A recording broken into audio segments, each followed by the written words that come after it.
Susan Zin dan rombongan Ibu Bendung, selamat datang, terima kasih. Juga Pak Wakil, Pak Sekretaris Pak Daru.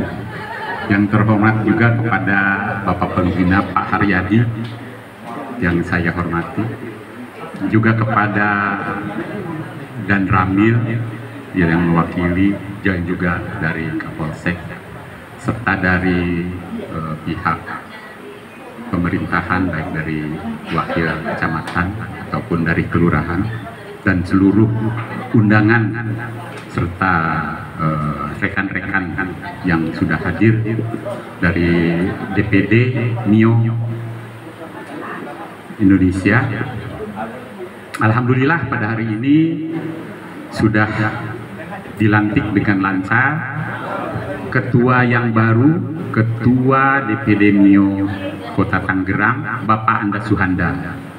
Semoga dengan terpilihnya Bapak Anda Suhanda bisa menjalankan tugasnya sebagai ketua yang baru dan bisa bersinergi, bekerja sama sehingga MIO akan lebih dikenal lagi, akan lebih maju lagi dalam kepemimpinan beliau.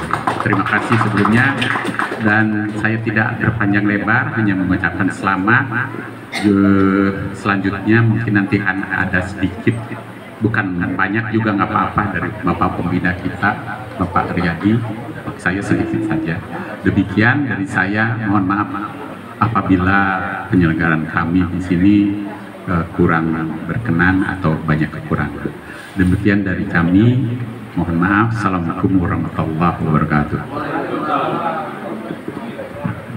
Allah Subhanahu wa Ta'ala yang telah memberikan nikmat kesehatan kepada kita semua, sehingga kita dapat berkumpul bersama di dalam rangka mengikuti rangkaian kegiatan pengukuhan pengurus PD MIO Kota Tangerang periodenya 2021-2025. Itu revisi ini sekaligus sebagai bagian pemberitahuan, karena ini sebelumnya sudah dikukuhkan pada 2001 kemarin, namun karena satu dan lain hal sehingga ini ada perlu revisi, dan revisi ini yang kita kukuhkan susunan ke pengurus yang ditetapkannya 2003. Demikian.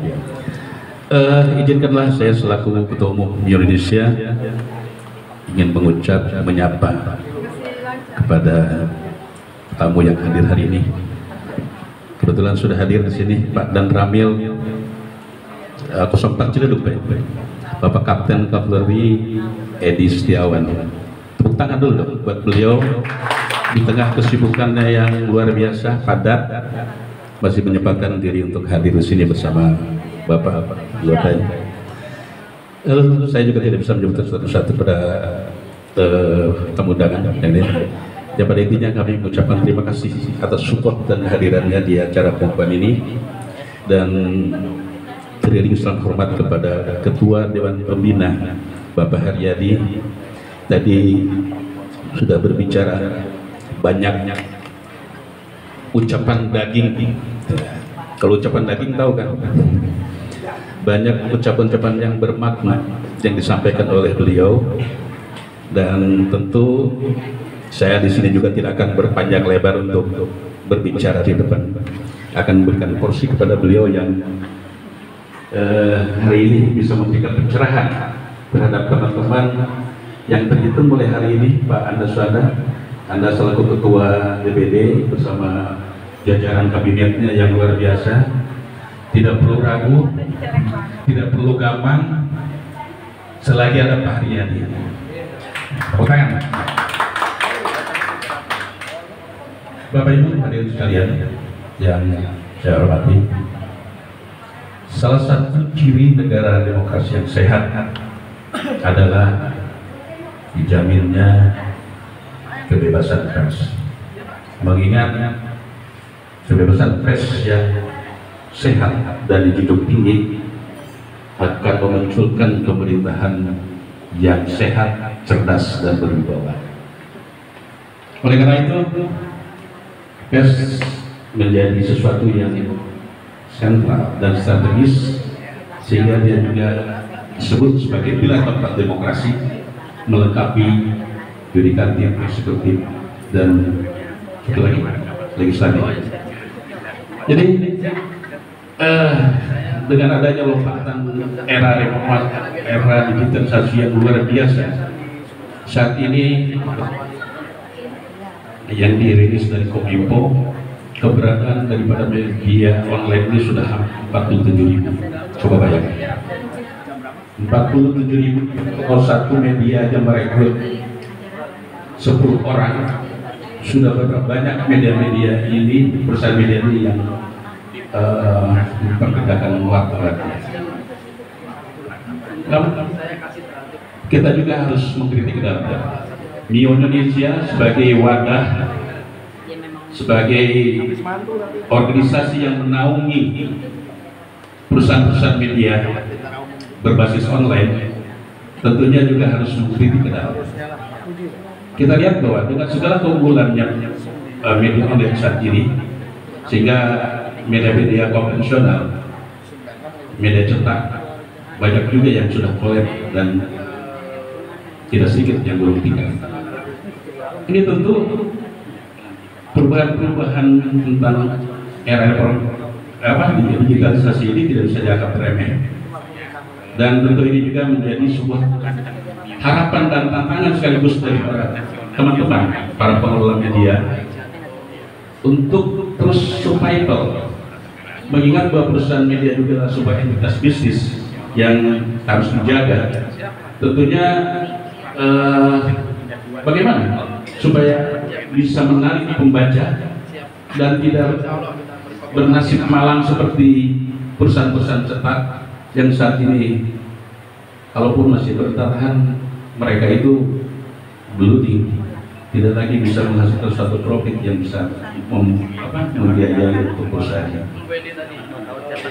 Mengingat bahwa produk yang dihasilkan dari media itu adalah sebagai produk intelektual, kami pun menginginkan kepada teman-teman, para pengusaha, para pengelola media-media yang tergabung di Mio Indonesia, khususnya di Kabupaten Tangerang, Pak Ketua Anda, agar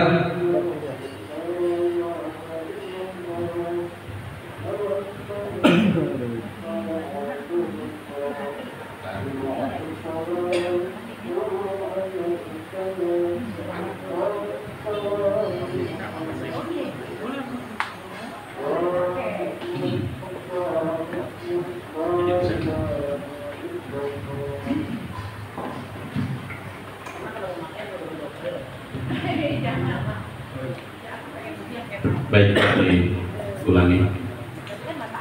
Saya hanya berpesan bahwa kepada teman-teman,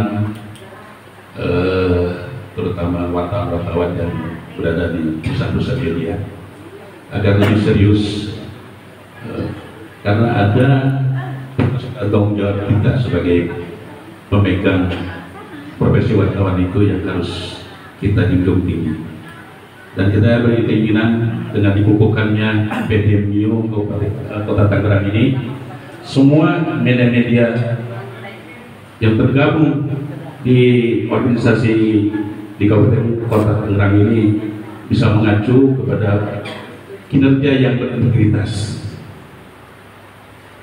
Masih banyak yang saya lihat teman-teman itu ketika menulis tentang suatu peristiwa, kadang-kadang kita bingung antara tulisan masyarakat awam dengan jurnalis. Ini harus menjadi satu acuan kepada diri kita, bahwa kita tidak boleh mencampur opini, fakta dengan opini. Media harus independen. Media harus memiliki harus mengacu kepada asas keberimbangan. Jangan-jangan karena Pak Kadisnya di Kominfo jarang dihubungi atau malas menghubungi, tulisannya jadi keriting. Itu tidak boleh.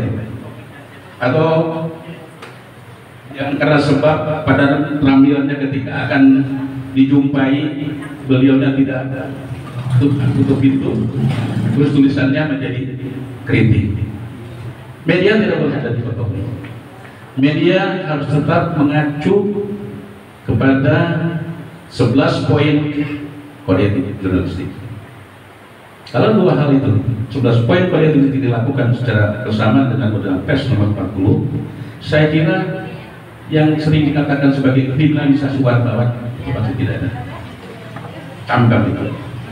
Kalau masalah resiko, tentu semua pekerjaan memiliki resiko ya, pada dasarnya Pak Dewan Pembina, ibu rumah tangga aja itu yang di dapur, walaupun dia cuma mulut, ada juga resikonya kegetok apa ulekan atau kecipratan minyak panas.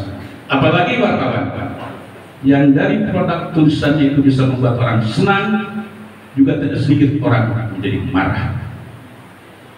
Kalau sampai terjadi karena misalnya orang marah gara-gara misal itu, tetapi kita sudah melakukan apa yang kita lakukan itu berdasarkan pada kode etik dan undang-undang pers, itu namanya resiko pekerjaan. Kita tidak perlu takut menyuarakan tentang kebenaran, menyuarakan tentang hal-hal yang sesuai dengan fakta. Saya kira tidak harus takut. Wartawan harus berdisiplin, wartawan harus ajak, harus menjaga keberimbangan yang adil, berintegritas, dan tidak memihak kepada siapapun. Karena pekerjaan wartawan itu adalah, menurut saya sebenarnya itu adalah merekonstruksi sebuah peristiwa agar menjadi mendekati kepada faktanya. 100% tidak mungkin, tetapi setidak-tidaknya mereka yang membaca atau yang mendengar atau yang melihat itu mengetahui bahwa ada suatu peristiwa. Kami masih banyak melihat tulisan-tulisan wartawan yang cenderung seragam, pendek-pendek, seragam, dan kadang-kadang tidak berdasarkan dari sumber yang valid. Kacau. Ini harus kita hindarkan. Wartawan yang tergabung di Mio Indonesia, di perusahaan Mio Indonesia harus menghilangkan cara-cara seperti itu, agar stigma buruk yang sempat ini sering berseliweran tentang sebutan WTS. Tahu WTS? Wartawan tanpa surat kabar, menyakitkan. Atau ada lagi yang sebutannya wartawan CNN. Apa katanya? Cat nulis-nulis. Ini luar biasa juga. Karena kalau kita mengacu pada undang-undang tentang bukan undang pers, tentang kode etik jurnalis pasal 3 menyebutkan bahwa wartawan itu adalah profesi yang berkesinambungan. Kalau hari ini nulis, kemudian tahun depan menulis lagi, itu bukan wartawan. Itu tadi CNN, jangan nulis-nulis. Dan saya harap bahwa wartawan, kenapa? Ada WTP juga tuh. WTP apa tuh? Wartawan tukang palak. Wah, kayaknya khususnya ini Bu Christine. Tapi saya pikir wartawan Indonesia adalah wartawan yang luar biasa, profesional, bukan dalam kategori itu. Pernah satu kali waktu, ini boleh cerita sedikit ya. Kami melantik satu wilayah di daerah Bangkalan. Lalu saya bertanya, Pak Ketum, kalau wartawan bodrek itu apa? Ini di depan forum ada gubernur, ada Forkopimda di wilayah kebetulan semua.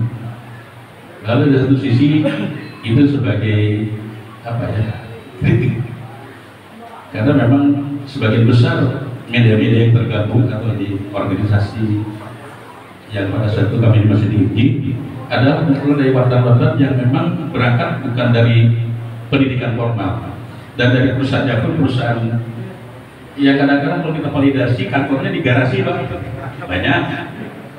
Tidak seperti yang Kompas atau media mainstream yang lain, mereka yang sudah melakukan penggajian yang bagus. Ini wartawan yang pada saat itu sih umumnya mereka wartawan mencari berita, mengolah berita, mempublikasikan, lalu dia jadi bebani untuk mencari iklan, sekaligus disuruh menjual koran. Jadi ini wartawan gado-gado. Ini saya kira ke depan sudah tidak boleh lagi gitu.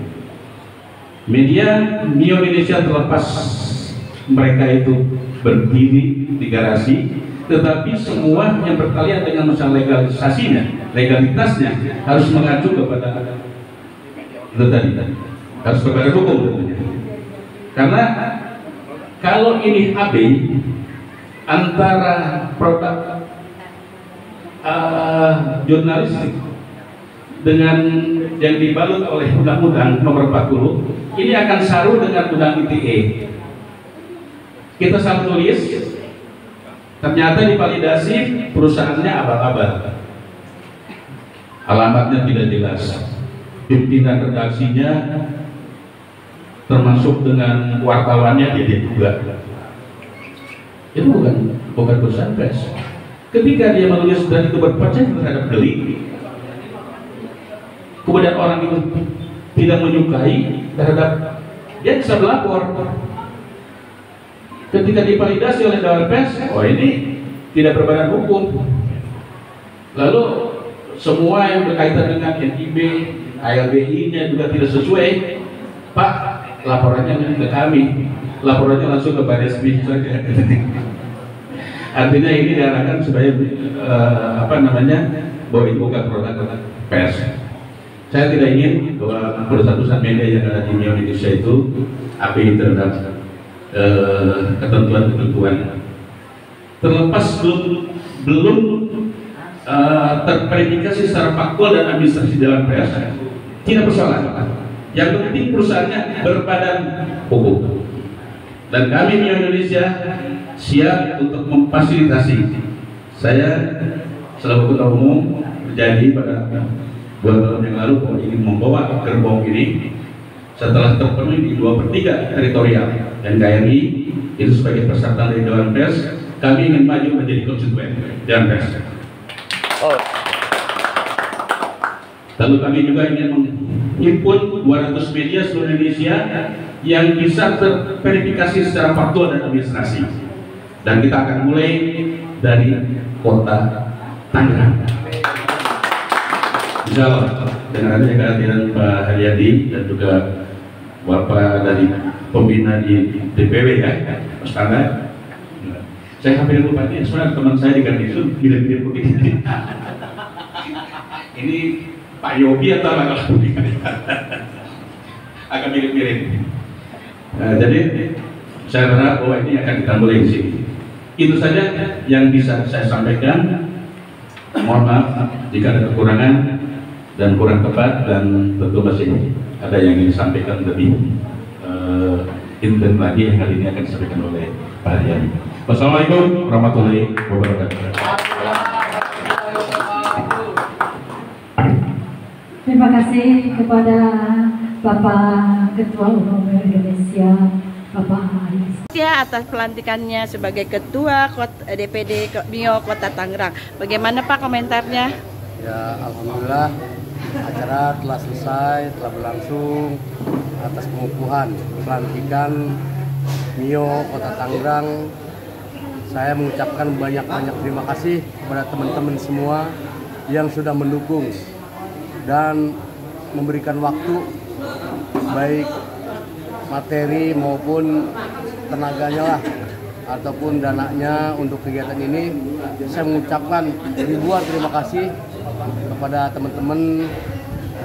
Tanpa basa-basi saya sungguh luar biasa, termasuk Pak Haryadi juga selalu pendukung saya. Persiapan yang 1 minggu. Ya, persiapan yang waduh luar biasa, 1 minggu. Tapi alhamdulillah Singkat ya Pak ya? ya, acara berjalan dengan lancar, sukses. Amin. Terima kasih kepada semua teman-teman media, wartawan-wartawati. Saya mengucapkan banyak terima kasih sudah hadir di acara pelantikan saya. Komentarnya Pak, Dewan sebagai Dewan ya, Dewan Pembina di DPD Kota Tangerang. Sedikit komentarnya Pak. MIO Kota Tangerang kita komunikasikan terbentuk awal sejak 2017, 2018. 2021 sampai sekarang. Sebenarnya ini permajaan dari ketua yang lalu, kepatuman kan, karena kewajiban kita juga untuk segera membentuk, segera membutuhkan. Nah, terlambat sebenarnya karena kemarin kan pandemi. Betul. Iya. Kenapa jatuh ke sosok Pak Tuhanda?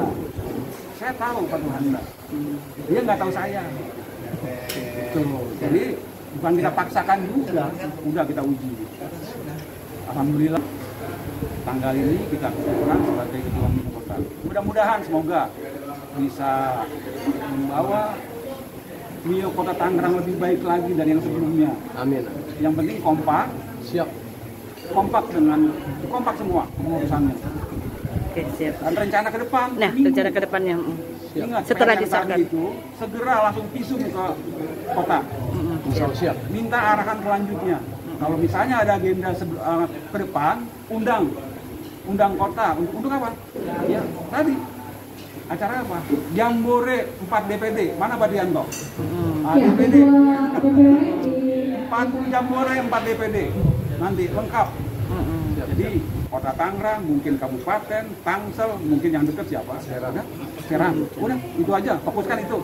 Siap. Kita mapping. Kita ngapain nih? Jangan sampai melanggar yang 11 tadi katakan itu pimpinan. Siap. Nah, kan? Kalau melanggar itu hati-hati. Iya kan? Resikonya tahu sendiri deh. Pokoknya yang nangkep duluan saya. Siap. Rencana kapan Pak dilaksanakan Pak? Untuk Jambore tadi itu ya? Jambore. Nah, rencananya. Pak Rencananya. Wanda, setelah kita selesai visum ke Kota Tangerang, segera kita buat nanti, ya kan? Dengan pemantapan tim yang baru tadi kita lantik, kemudian juga tetap koordinasi dengan DPD lain, Pak. Siap. Tentang komunikasi dengan DPD lain, mudah-mudahan bisa sinkron. Percontohan 4 dulu, di mana tempatnya. Seperti tadi janji saya, setelah pelantikan ini nanti saya infokan. Siap. Ya kan? Ya mungkin rasa syukur atau mungkin nanti rencana selanjutnya kita kumpul di rumah saya. Kita bikin makan. Seperti dulu ya Caya. Siap. Harapan kedepannya Pak dengan pelantikan ini. Harus lah. Harus. Saya nggak kalau Pilpan saya tinggalin lah. Kemudian saya ngurusin Jogja dengan daerah-daerah yang lain. Siap. Itu orang-orang receh-receh semua tapi kompak dia. Harus kompak. Kenapa kompak? Kan tadi saya bilang, di Kota Tangerang itu yang mengelola, itu kawan tetangga semua kok, DPD OPD-nya. Kalau sudah berkibar, nah, ini 4 bulan ada nih. 4 bulan ini kerjaan, sambil jalan. Ya, ketok pintu itu ketok komisi 1, 2, 3 tuh di DPRD. Tanya calon PJ, wali kotanya siapa? Masa nggak tahu besok? Harus tahu itu. Insya Allah siap. Harus tahu ya, calon PJ kota, masa nggak tahu? Harus tahu, teman-teman. Saya rasa cukup sekian ya. Ya, terima kasih Pak. Izin.